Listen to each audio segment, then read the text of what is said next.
We all want the blessing of Yah to come upon us, but there is also a purpose for the curse and for the evil that it represents.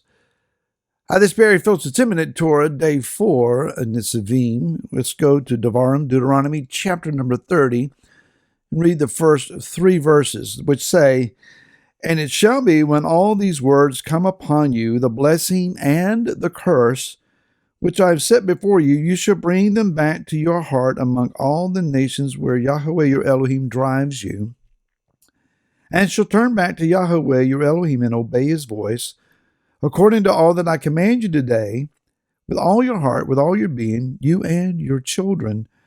Then Yahweh your Elohim shall turn back your captivity, shall have compassion on you. He shall turn back and gather you from all the peoples where Yahweh your Elohim has scattered you." Now, to understand this, let's go back a little bit further, all the way back to creation, where we see that on the first day, Yah called forth light, the Et Haor, and he divided the light from the darkness.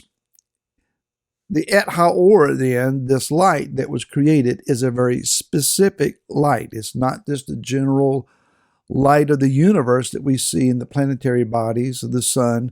That's day 4. This is a very specific light. And if the light that's separated from the darkness was specific, then the darkness should be understood to be specific as well. Yeshua is the personification of the Et Haor. He's the living Torah, and we find this as the Torah is said to have 613 commands. Et Haor, numerically in Gematria, equals 613.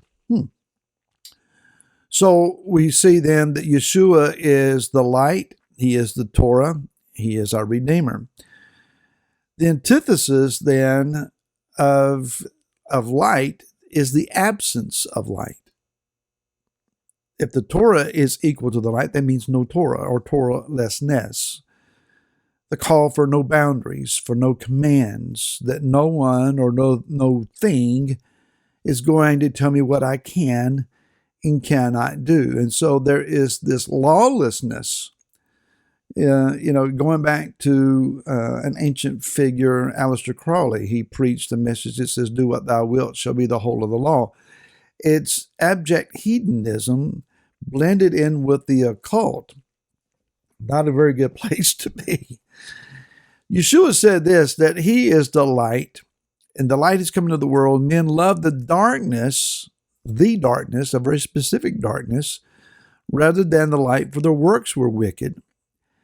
For everyone who is practicing evil matters hates the light, does not come to the light, lest his works should be exposed. That's Yochanan, John 3:19 and 20.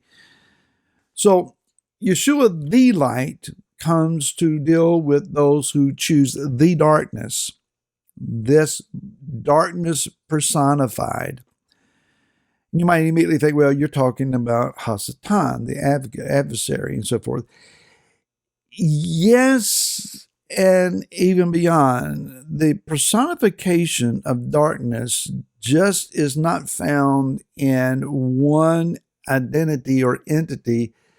We're seeing it rise up currently in many lives, in many fashions.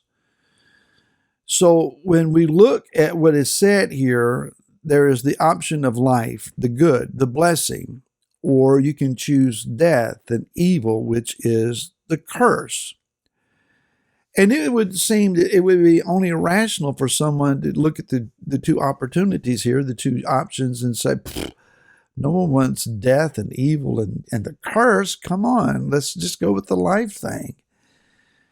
Man has a very interesting history, however, of rejecting light and choosing darkness and death instead, and then even bragging about their esteemed knowledge and wisdom in doing so. And that's because darkness does not always appear as darkness.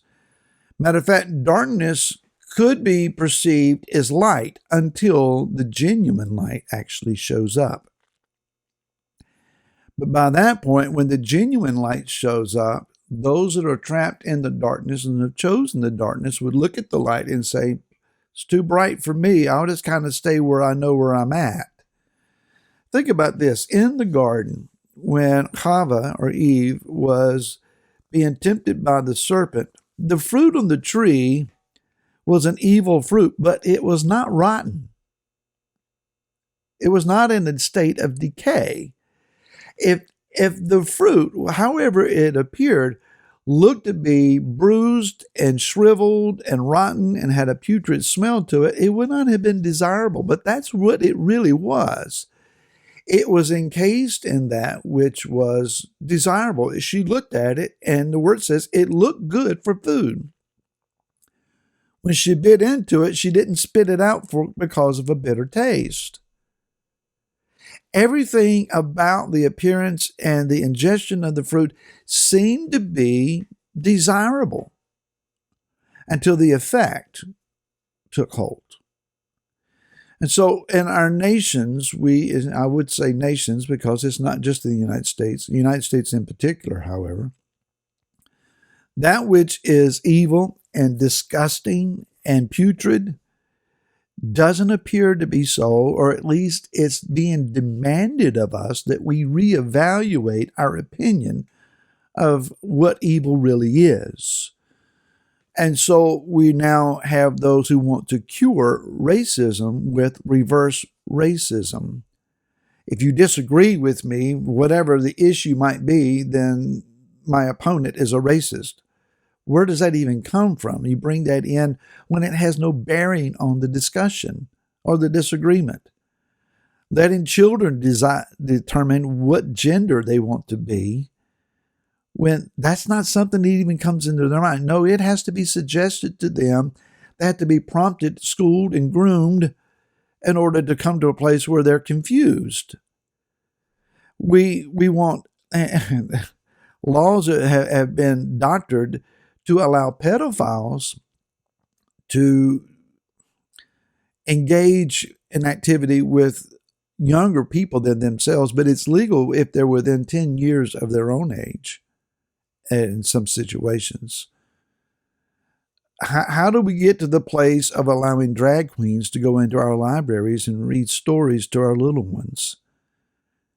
How is it that we can call anarchists who burn and loot and who bring violence into our streets, who threaten our law enforcement, that they are actually just peaceful protesters and they're upset? And if life was more fair to them, they wouldn't be doing this. No, they're being driven. They're being driven by darkness and by evil. And so the fruits of darkness are being laid out alongside of the fruits that are filled with light. And it is society's demand that we call them equal, and that it's acceptable to eat of the evil and the darkness and partake of it. And those who do, well, if you yell at them, if you stand against them, if you enforce laws against them, if you say that they're not allowed to act out as they do, well, you're a bigot, you're racist, you're a homophobe, you're a xenophobe. I mean, the list goes on and on and on as to the terms that they want to throw at you. Standing up for righteousness, for purity, walking in the light, carrying the identity of Yeshua, identifying yourself as a part of the covenant body of Am Israel. It would seem in years past that you would be applauded and acknowledged and say, that's an admirable step that you're taking. Now, the negative tags are being thrown at us, and those that have seemingly lost their minds are those that are being applauded and promoted. And if consequences come to bear, then they scream in their video recordings at how unfair life has been to them. Yet it is when we have experienced the curse as well as the blessing, we bring it back to mind, and then we choose the covenant, then Yah says, I will awaken you and bring you back and into your captivity. We may be in those days even now. And I hope to see you again tomorrow. Until then, shalom.